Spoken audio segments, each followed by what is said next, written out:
Criacionismo. Se você teve em contato aí com a podosfera em algum momento nos últimos tempos, você entrou em contato com esse termo.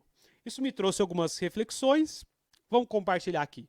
Então, observando toda essa discussão, E eu faço isso há bastante tempo. eu posso dizer que os criacionistas, eles se fazem de vítimas de um sistema cruel que quer impedir a humanidade de enxergar a verdade divina. Isso é interessante porque cai numa grande fantasia em que os cientistas são pessoas fechadas demais para aceitarem as informações que eles trazem, porque são informações extremamente disruptivas, só que ao mesmo tempo esses cientistas aceitam tudo que corrobora com a teoria da evolução ou com as teorias sobre o cosmos. Dentro disso, os criacionistas, eles parecem se fazer contrários a qualquer teoria científica por motivos assim de Porque é assim mesmo. porque eles negam a evolução ou o Big Bang, mesmo em pontos que não contradizem as crenças religiosas deles. Quando a Bíblia diz a Terra era sem forma e vazia, isso não impede que a Terra tenha um tempo de existência maior que os supostos 6.000 anos, porque ela já estava lá antes da criação da vida. Ao mesmo tempo, também não impede que o ser criador tenha feito a existência a partir de algo como o Big Bang. Então, os processos evolutivos, eles podem ter tido um início a partir, digamos, de uma fagulha divina. O meu argumento: a cada passo que a ciência dá em direção à compreensão de algum fenômeno, os criacionistas se ancoram nas lacunas que existem em nossos conhecimentos. Então vocês não são capazes de explicar isso. Então só pode ser Deus. Como se a lacuna expusesse a necessidade de impor o sobrenatural como resposta.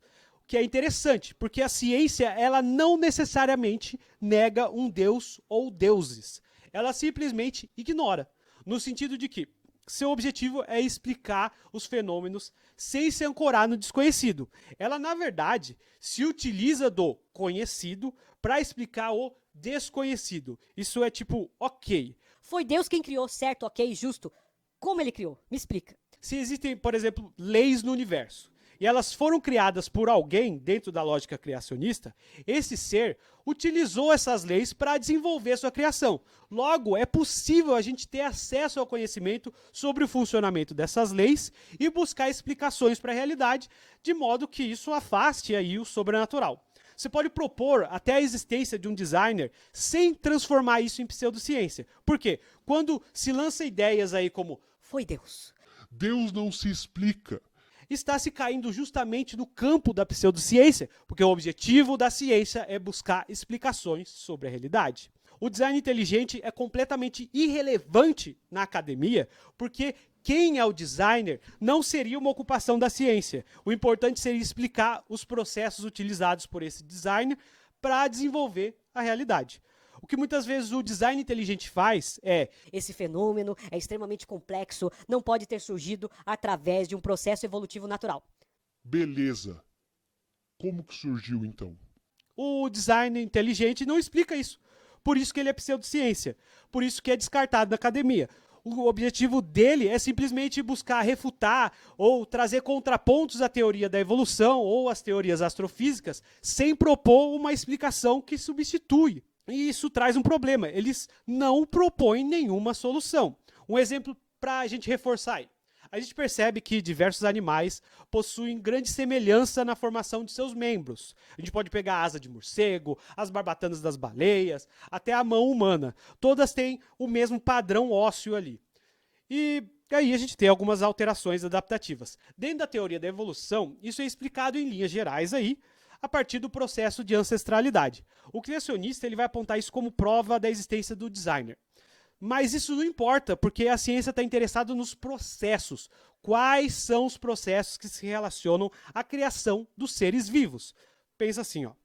O universo, então, é complexo demais devido a leis, modelos. Então, se há um design, foram criados esses mecanismos processuais. Logo, a gente pode investigá-los e é isso que importa. Não importa se tem um designer ou não. Se os deuses são completamente inacessíveis, não faz sentido colocá-los como variável dentro da explicação. Acompanha comigo. Hoje conseguimos explicar todo o processo da formação de um embrião, desde o espermatozoide com o óvulo até a formação completa do bebê, o nascimento dele, e no momento a gente chega na variável e fala assim, Então Deus foi lá, fez isso, fez aquilo e tal. e o que eu conheço assim, nenhum seguidor do design inteligente busca contestar qualquer informação referente à embriologia nesse sentido. Ou seja, atualmente Deus sai da jogada. Quer dizer, eles aceitam uma, digamos, atuação não direta de Deus na contemporaneidade, mas são incapazes de aceitar que no passado ele possa ter utilizado os mesmos processos naturais que utiliza hoje. Sabe quando argumentam que muitos cientistas são religiosos? Você já viu isso?